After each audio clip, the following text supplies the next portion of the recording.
இயேசுவில் பிரியமான மகளே, மிக்கேல் அதிதூதருடைய பாதுகாப்பில், பரிவில், பரிந்து பேசுதலில் உறுதியாக இருக்கின்ற அன்பு மக்களே, உங்களுக்கு மனமார்ந்த வாழ்த்துக்களை அன்போடு தெரிவித்துக் கொள்கின்றேன்.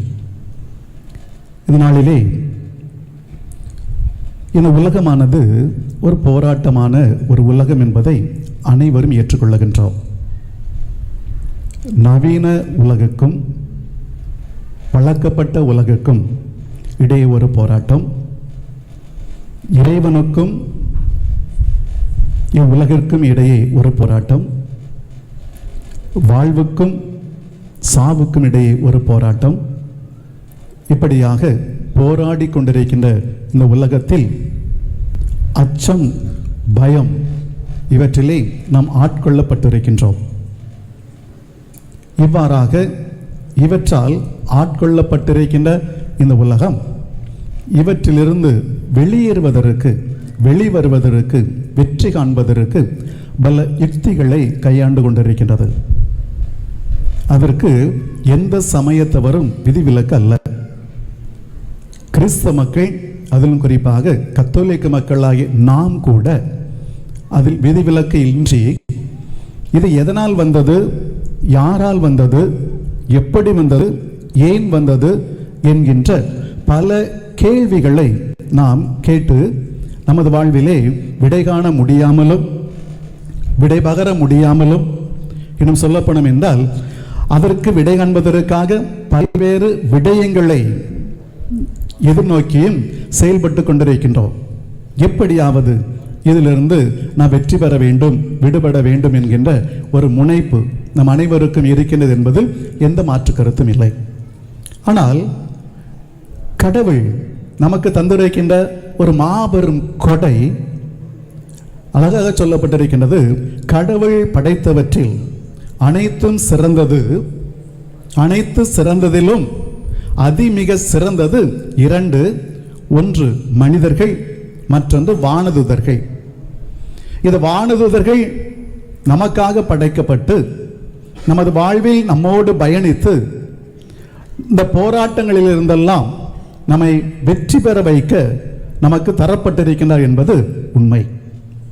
இவ்வாறாக நமக்கு வெற்றி வாகை சூடுவதற்காக நமக்கு தரப்பட்டிருக்கின்ற இந்த தரமான இவர்களை நாம் இன்று விட்டு வேறு எதையோ தொட்டு கொண்டிருக்கின்றோம். எனவேதான் வாழ்க்கை துவண்டு போய் கிடைக்கிறது என்பது யதார்த்தமான உண்மை. நான் என்ன பாவம் பண்ணினேன், நான் என்ன தவறு பண்ணினேன், நான் எவ்வளவு நேர்ச்சை செய்திருக்கின்றேன், எவ்வளவு நல்ல காரியங்கள்லாம் புரிந்திருக்கின்றேன், பின் ஏன் எனக்கு இப்படி என்கின்ற ஒரு கேள்விகள் நம்மை துளைக்கின்றன, நம்மை துயரத்தில் ஆழ்த்துகின்றன. ஆனால் கொள்ள வேண்டிய அல்லது கொண்டிருக்க வேண்டிய ஒரு கோட்பாடை நாம் மறந்துவிட்டோம். எனவே இன்று ஒரு சில சிந்தனைகளை நாம் உள்வாங்கிக் கொண்டு இவற்றை சந்திக்கின்றவர்கள் அனைவரும் சந்திக்கின்றோம். பொருள் உள்ளவர்களும் பொருள் இல்லாதவர்களும், படிப்பு உள்ளவர்களும் படிப்பு இல்லாதவர்களும், பணக்காரர்களும் பாமரர்களும் இவற்றை சந்தித்துக் கொண்டிருக்கின்றோம். எனவே எப்படியாவது வாழ வேண்டும் என்பதுதான் நமது நியதியாக இருந்தாலும் கூட அந்த நியதியிலே நாம் சில நீதிகளை நாம் கடைபிடிக்கின்ற பொழுது நிச்சயமாக இவற்றிலிருந்து வெளிவர முடியும் என்பதில் எந்த மாற்று கருத்தும் இல்லை. எனவே பிரியமான மக்களே, இந்த நாளில் இந்த மிக்கேல் அதிதூதருடைய வணக்க நாளில் வந்திருக்கின்ற உங்கள் ஒவ்வொருவருக்குமே இறைவன் தருவது நமக்காக இறைவன் இவர்களை தந்திருக்கின்றார்.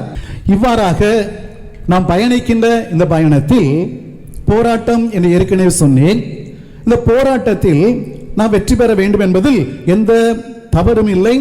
வெற்றி பெற வேண்டும் என்ற முனைப்பு நம்மிடம் இருக்கின்றது. ஆனால் முன்னெடுக்க வேண்டிய காரியம் என்ன? அதுதான் இன்றைய சிந்தனையாக நான் உங்களுக்கு தர விரும்புகின்றேன். அன்புக்குரிய மக்களே, இந்த உலகம் இறைவனுக்கு எதிராக சிந்திக்கின்ற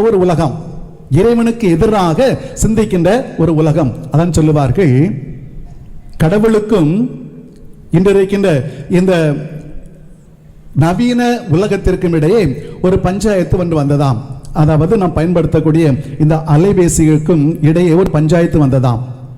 இந்த பஞ்சாயத்திலே கடவுள், நான் இந்த உலகை படைத்தேன், எனக்கு கீழ்தான் இந்த உலகம், எனவே நான் உயர்ந்தவன் என்று கடவுளும், இந்த சமூக ஊடகங்கள் அதாவது கையடக்கத்தில் வைத்திருக்கக்கூடிய இந்த அலைபேசி இவற்றை சார்ந்தவைகளும் சொல்லுகின்றன, இல்லை, நான் தான் உயர்ந்தவன், நான் தான் உயர்ந்தவன்.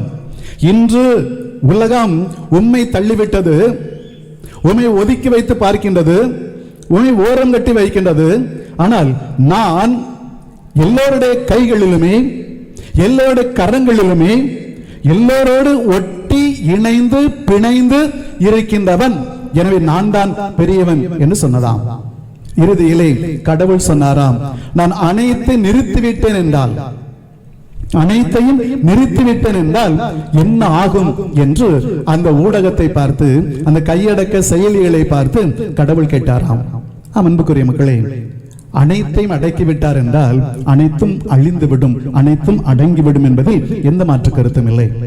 எனவே இவ்வாறாக இன்று கடவுளுக்கு எதிராக சிந்திக்கின்ற சிந்தனையாளர்கள், கடவுளுக்கு எதிராக சிந்திக்கின்ற சிந்தனையாளர்கள் இன்று பெருகிவிட்டார் என்பதில் எந்த மாற்று கருத்தும் இல்லை. எனவே இவ்வாறாக கடவுளுக்கு எதிராக சிந்திக்கக்கூடிய இந்த சிந்தனையாளர் பெருகிவிட்ட சூழ்நிலையிலே இறைவனுக்கும் இவர்களுக்கும் இடையே ஒரு போராட்டம், இறைவனுக்கும் இவைகளுக்கும் இடையே ஒரு போராட்டம். இந்த ஒரு போராட்டத்தில் ஒருவேளை ஒரு நமக்கு முன்னால் காட்சிப்படுத்தக்கூடியது எது? இதுதான் வெற்றி பெறுகின்றது, இவைதான் வெற்றி பெறுகின்ற என்கின்ற ஒரு காட்சிப்படுத்தப்படுகின்ற ஒன்றாக இருக்கின்றது. ஆனால் அது தோற்று போய்விடுகின்ற ஒன்று என்பதை நாம் மறந்து விடுகின்றோம்.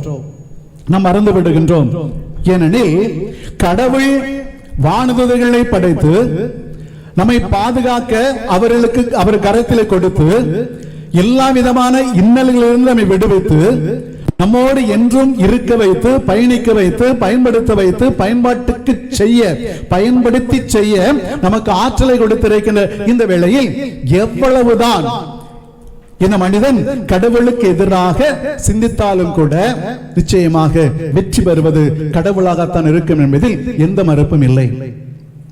இந்த ஒரு பின்னணியிலே நாம் சிந்தித்து பார்த்தோம் என்றால், இன்று ஏற்கனவே சொன்னேனே போராட்டம் என்று சொல்லி, இந்த போராட்டம் பல வகைகளிலே நம்மை நெருக்குகின்றது, நம்மை நொறுக்குகின்றது. காரணம் என்ன?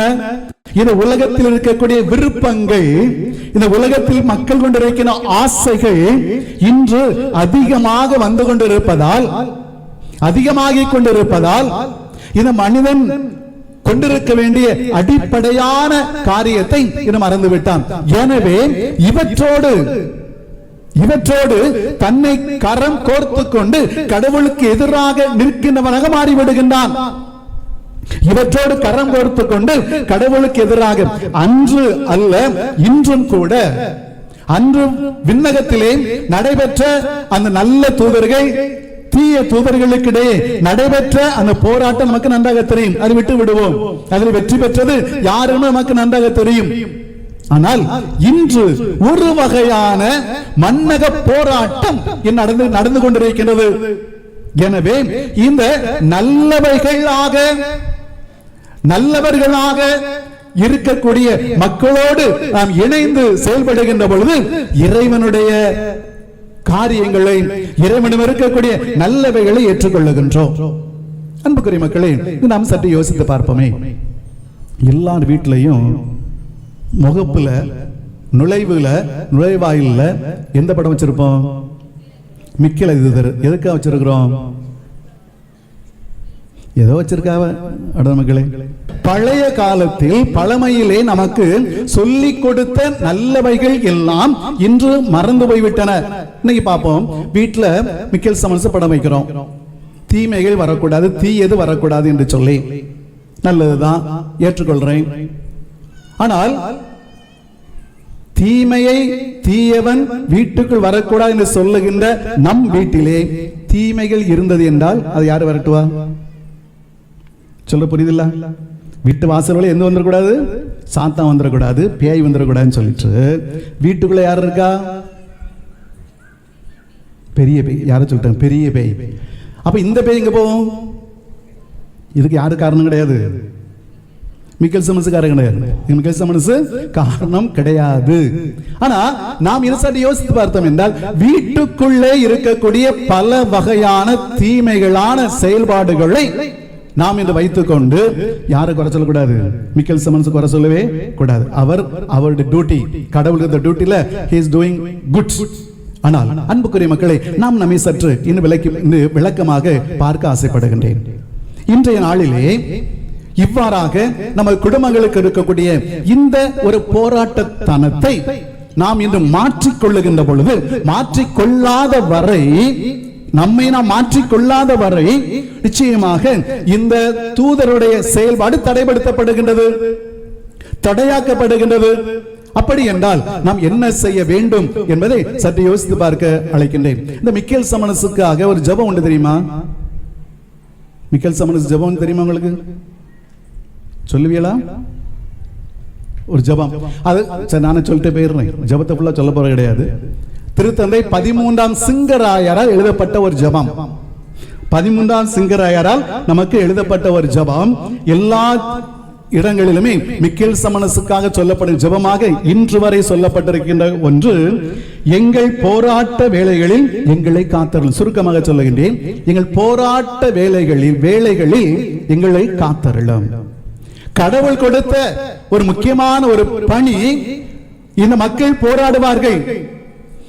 தீமைக்கும் நன்மைக்கும் இடையே ஒரு போராட்டம், ஒளிக்கும் இருளுக்கும் இடையே ஒரு போராட்டம். இப்படிப்பட்ட ஒரு போராட்டத்திலே, ஏன்னா இன்னைக்கு இருக்கிற மனுஷன் கடவுளை எதிர்த்து சிந்திக்க ஆரம்பித்து விட்டான். கடவுள் வேண்டாம் என்று சொல்லி வைத்து விட்டான். கடவுளை ஒதுக்கி வைத்து விட்டான். இப்படிப்பட்ட ஒரு சூழ்நிலையிலே இந்த போராட்டம் வருகின்ற இந்த வேளையில் எங்களை காத்தருளும் என்று சொல்லி இந்த மிக்கேல் சிமன்ஸ் யாருக்கெல்லாம் பாதுகாவலர்?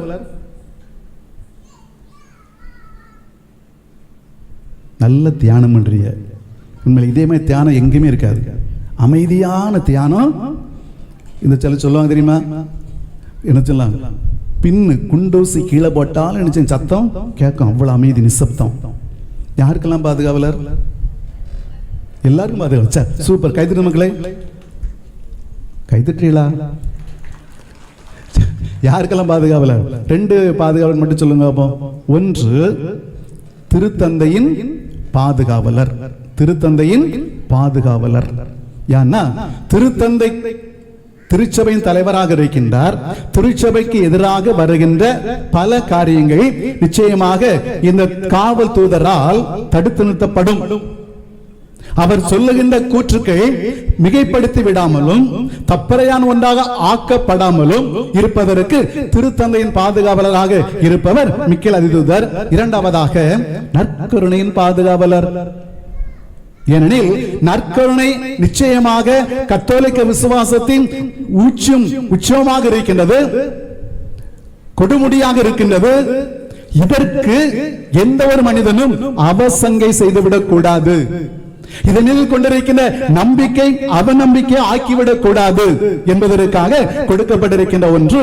இந்த 2 முக்கியமான காரியங்கள் திருச்சபையின் பாதுகாவலராக நமது மிக்கேல் அதிதூதரும் நற்கருணையின் பாதுகாவலராக மிக்கேல் அதிதூதரும் நியமிக்கப்பட்டிருக்கிறார்கள். அன்புக்குரிய மக்களை நாம் சற்று யோசித்து பார்ப்போம். எனவே உலகத்தை இன்று ஆண்டு கொண்டிருக்கக்கூடிய பல வகையான சக்திகள் நம்மை இன்று ஈர்க்கின்ற இந்த வேளையில் நாம் நல்ல தூதர்களாக மாற வேண்டும் என்பதுதான் மிக்கேல் அதிதூதர் இன்று அழைப்பு விடுப்பது. இன்று நாம் நல்ல தூதர்களாக மாறுவோம். அன்று விண்ணிலே கெட்ட தூதர்களுக்கும் நல்ல தூதர்களுக்கும் போர் உண்டானது. அதிலே கெட்ட தூதர்கள், தீயவர்கள் அவர் தோற்று போனார்கள், பாதாளத்தில் தள்ளப்பட்டு விட்டார்கள். ஆனால் இன்றைய உலகம் பாதாளத்தை நோக்கி வேகமாக விரைந்து கொண்டிருக்கின்றது. எனவே இந்த நமது ஆண்டவர் இந்த தூதருக்கு கொடுக்கப்பட்டிருக்கின்ற ஒரு முக்கியமான கட்டளை, பாதாளத்தின் நெருப்பிலே என் பிள்ளைகள் அவிழ்ந்து விடக் கூடாது. நீதி தீர்ப்பின் பொழுது காக்கப்படும் என்பதற்காக இவர்களை நீ காத்தெடு, ஆன்மாவை மீட்டெடு, ஆன்மாவை மீட்டெடு, ஆன்மாவை மீட்டு கொடு என்கிற ஒரு பணியை கடவுள் கொடுத்திருக்கிறார். இருக்கட்டும். அப்படி என்றால் இன்று நல்ல தூதர்களாக நாம் இருப்பதற்கு நாம் என்ன செய்ய போகின்றோம்? எனவே நாம் சேருகின்ற சேர்க்கைகளை சற்று யோசித்து பார்ப்போம். இன்று நாம் சேருகின்ற சேர்க்கைகள் யாரோடு சேருகின்றோம், எப்படிப்பட்டவர் சேருகின்றோம் என்பது இந்த கேள்விக்குறியாகின்றது. எனவே அன்புக்குரியவர்களே, இந்த சேர்க்கைகள் இறைவனுக்கு எதிரான சிந்தனைகளை நம்மிடம் கொடுத்து இன்று தீயவன் பக்கம், அழகையின் பக்கம் நம்மை இழுத்து செல்லுகின்றது. இதிலிருந்து விடுபட்டு, இதிலிருந்து மாறுபட்டு நல்ல தூதர்களாக நாம் இன்று உருவாகுவதற்கு அல்லது உருவெடுப்பதற்கு இந்த மிக்கேல் தூதர் நமக்கு துணையாக இருக்கின்றார். அன்புக்குரிய மக்களே, இவ்வாறாக நாம் சிந்தித்துக் கொண்டிருக்கின்ற வேளையிலே இன்னொரு பகுதியை நான் உங்களுக்கு தர விரும்புகின்றேன். அன்புக்குரிய மக்களே, பிரான்சிஸ், திருத்தந்தை பிரான்சிஸ் அவர் அழகாக சொல்லுவார்கள், இன்றிருக்கின்ற உலகத்தின் அழகை எது என்றால், அழகை எது என்றால் சுயநலம் என்று சொல்லுவார். சுயநலம் தான் இந்த உலகத்தின் அழகை. நம் அன்புக்குரிய மக்களே, சுயநலம் தீமைக்கு இட்டு செல்லுகின்றதாம். அதே சுயநலம் நம்மை கடவுளிடமிருந்து விலக்கிக் கொள்ளுகின்றதாம். சுயநலம் நம்மை தீமைக்கு இட்டு செல்லுகின்றது. இரண்டாவதாக சுயநலம் நம்மை கடவுளிடமிருந்து நம்மை விலக்கி இழுத்து செல்லுகின்றது. அன்புக்குரியவர்களே, இவ்வாறு சொல்லப்படுகின்ற இந்த ஒரு செயல்பாடை நாம் இன்று சிந்தித்து பார்ப்போம். எனவே எங்கெல்லாம் சுயநலம் இருக்கின்றதோ அங்கு அழகையின் செயல்பாடு இருக்கின்றது.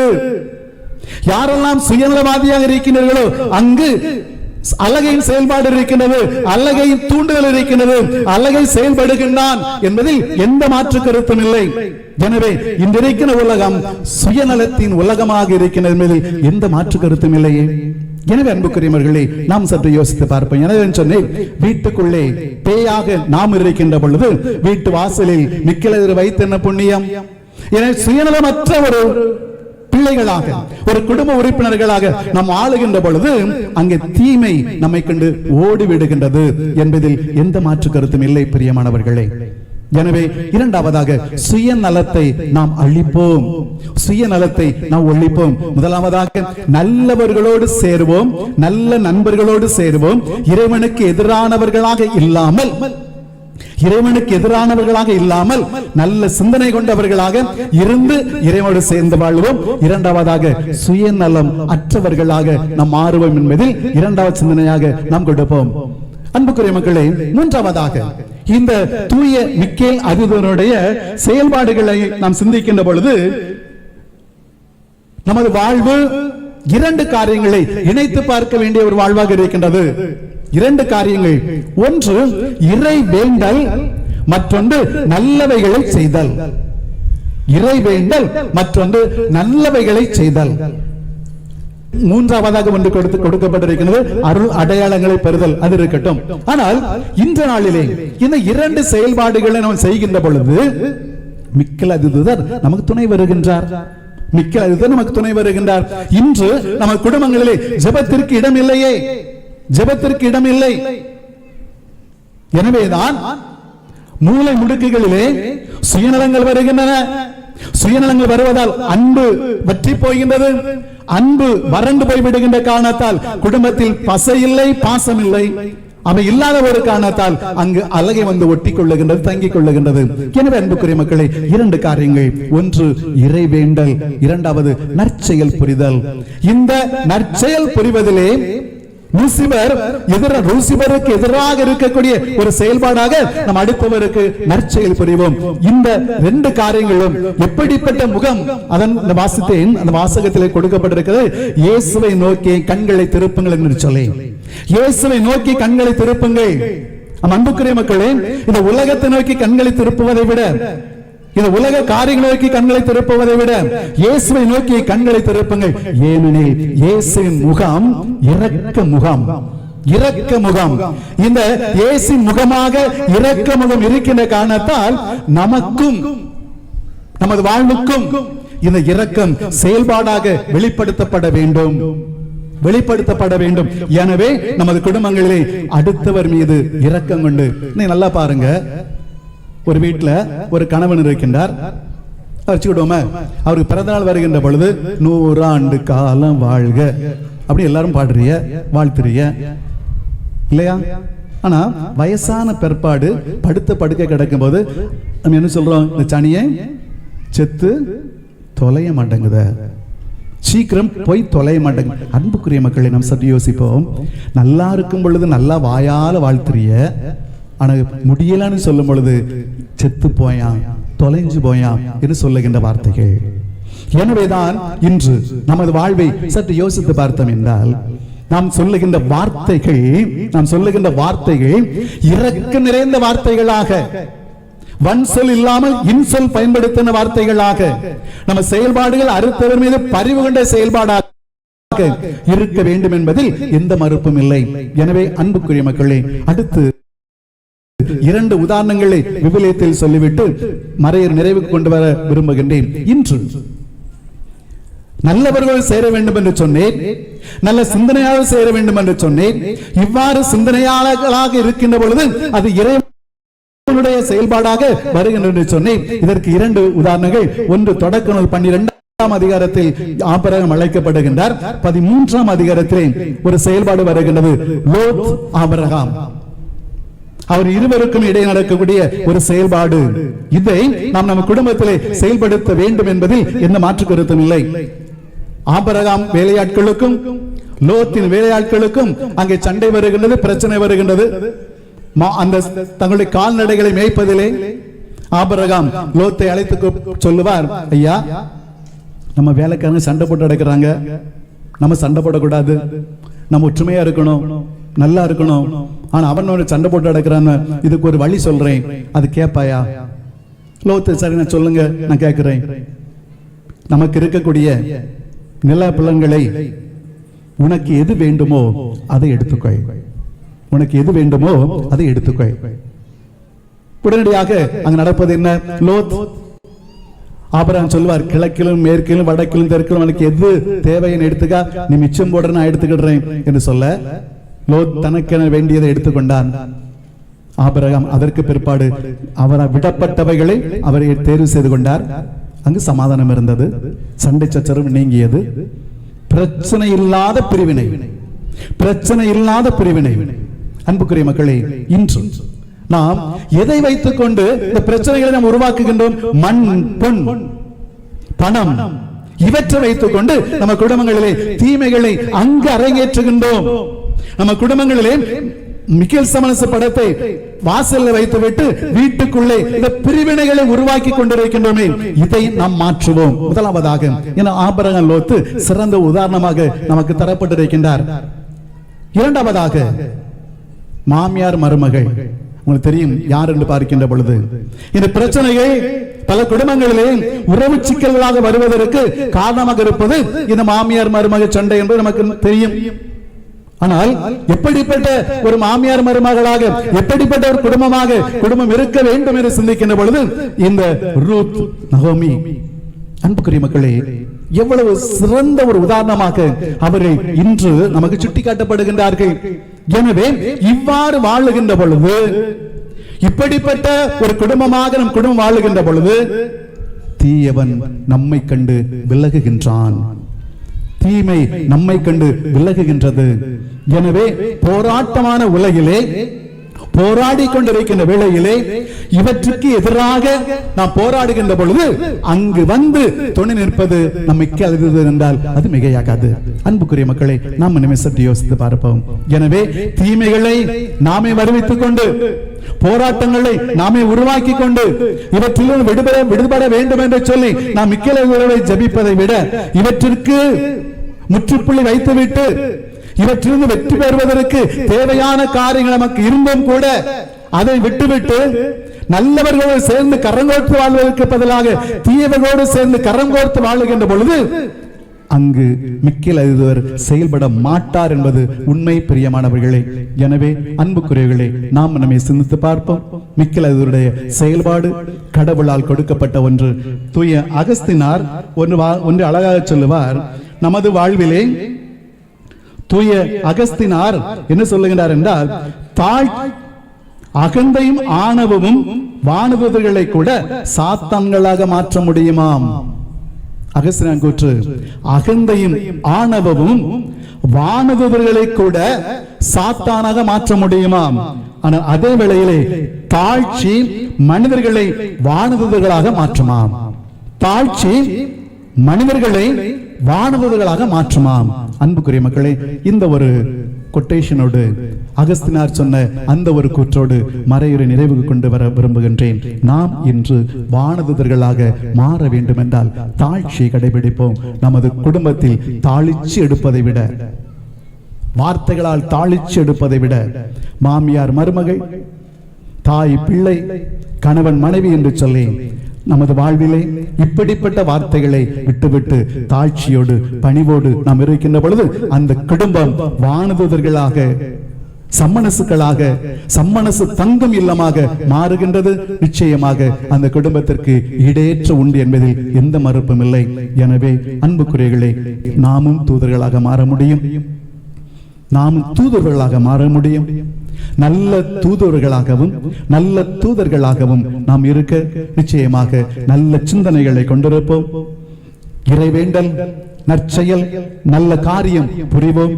அவ்வாறு புரிகின்ற பொழுது நாம் தூதர்களாக மாறுகின்றோம். எனவே அன்புக்குரியவர்களே, மிக்கேல் தூதர் நல்லவர்களுக்காக தீமையை எதிர்த்து போராடி வெற்றி கண்டார். நாமும் நல்லவர்களாக நற்செயல்களை புரிவோம், நல்ல காரியங்களை ஆற்றுவோம், நல்ல வார்த்தைகளை பேசுவோம், நல்ல வாழ்க்கையை எடுத்துக்காட்டான வாழ்க்கை வாழ்வோம். அப்பொழுது நாமும் ரெக்கை கொண்டவர்களாக, அகந்தையும் ஆணவம் அற்றவர்களாக, அகந்தையும் ஆணவம் அற்றவர்களாக தாழ்ச்சி என்ற புண்ணியத்தை கடைபிடித்து நாமும் தூதர்களாக பரப்போம். நிச்சயமாக இறைவன் நமக்கு துணை புரிவார். ஆமென்.